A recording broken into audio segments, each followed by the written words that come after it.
পরিমাপ সহ মাত্র 25 জনের খিচুড়ি রান্না করব মাংস ছাড়াই। মাংসের স্বাদ নিয়ে আসবো ঝুরঝুরে ভুনা খিচুড়িতে। একেবারেই সহজ, শুধু কিছু টেকনিক আর টিপস ফলো করলেই বাবুর্চি ছাড়াই ঘরেই কিন্তু খিচুড়ি বিরিয়ানি তৈরি করতে পারবো। তো আসুন, এখানে সব কিছু যত মশলা লাগবে সব কেটে নিয়েছি। তারপরে এখানে চাল ডাল আলু যা আছে এগুলো ধুয়ে রেখেছি। তো চলুন এবার আমরা একেবারে ছাদে চলে গেলাম চুলোটা ঠিক করার জন্য। প্রথমেই চুলোর মাপ নিয়ে একেবারে ইট দিয়ে বসিয়ে দিলাম বড় এক পাতিল। এবার আগুন জ্বালানোর পালা। তো মোমবাতি দিয়ে পলিথিনের ভিতরে আগুন জ্বালিয়ে তারপরে পাতার সাহায্যে কাঠ দিয়ে দিলাম। পলিথিন দিয়ে জ্বালিয়ে দিলে কিন্তু পলিথিনটা নিবে না, কাগজ দিয়ে দিলে কিন্তু বাতাসে নেবে যায়। জেনে নিন প্রথম টিপসটা আগুন জ্বালানোর জন্য। এরপর পাতিলে তেলটা গরম করার জন্য আধা কেজি তেল দিয়েছি, 2 কাপ পেঁয়াজ 1 কাপ রসুন। তেলটা গরম হওয়ার পর এই পেঁয়াজ আর রসুনটা দিতে হবে। তার কিছুক্ষণ পর আমি 12টি শুকনা মরিচ 6টি কাঁচা মরিচ দিয়েছি জাস্ট ফ্লেভার এবং কালারের জন্য। তো তেলের উপরে এগুলোকে ভাজি করে নেব, কিছুক্ষণের মতন হালকা লাল করে নেব।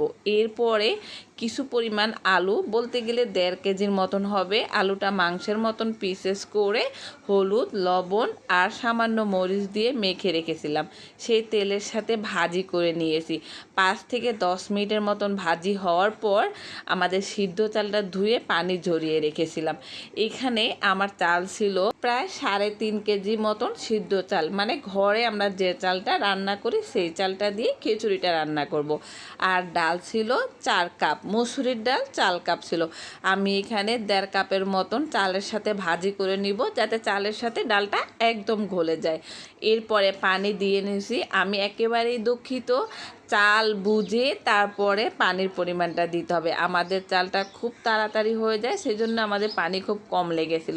যে চালটা সিদ্ধ হতে একটু বেশি সময় নেয় সেজন্য পরিমাণ আন্দাজ করে দিতে হবে। আবারও একটি টিপস খেয়াল রাখবেন, চাল ডাল ভাজার সময় হলুদ মরিচ দিবেন না। পানি দেওয়ার পর প্রথমে গুঁড়া মরিচ, তারপরে কালার অনুযায়ী হলুদ দিয়ে তারপর পানির সাথে মিক্সড করে দিতে হবে, সাথে কিন্তু লবণ দিতে হবে।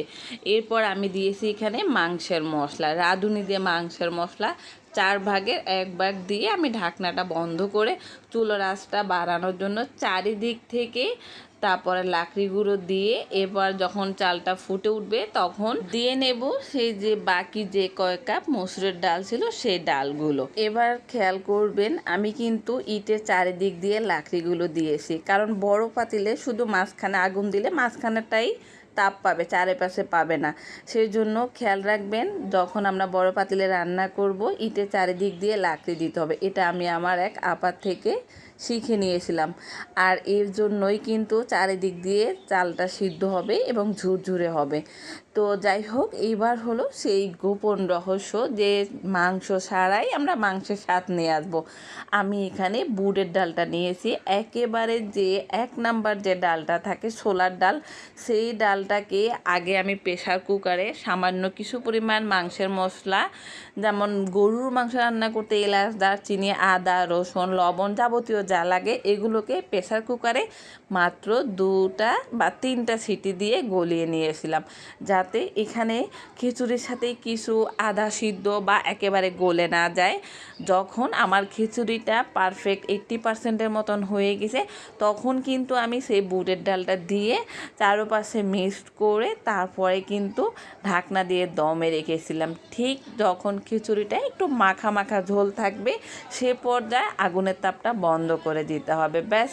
তারপরে দমে রেখেছিলাম 10-15 মিনিটের মতন। আমাদের খিচুড়ি একদম পারফেক্ট। এবার বাসায় নিয়ে আসলাম। তো যাই হোক, ভর্তা ছাড়া তো খিচুড়ি একদমই জমে না। এখানে মাছের ভর্তা, শুটকি ভর্তা আর বেগুন ভর্তা করেছিলাম। তো ভর্তার কাজ একদিকে চলতেছিল, তারপরে আমি আস্তে আস্তে সবার জন্য প্লেটে সবার আগে আমার ক্ষুদে মেহমানদের জন্য পরিবেশন করে নিলাম।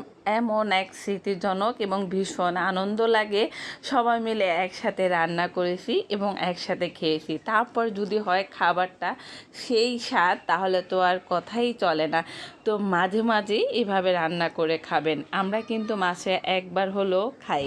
তো আবারও সবাইকে আসসালামু আলাইকুম আর বিজয়ের শুভেচ্ছা। সবাইকে স্বাগত আমাদের নতুন স্বাধীন দেশের।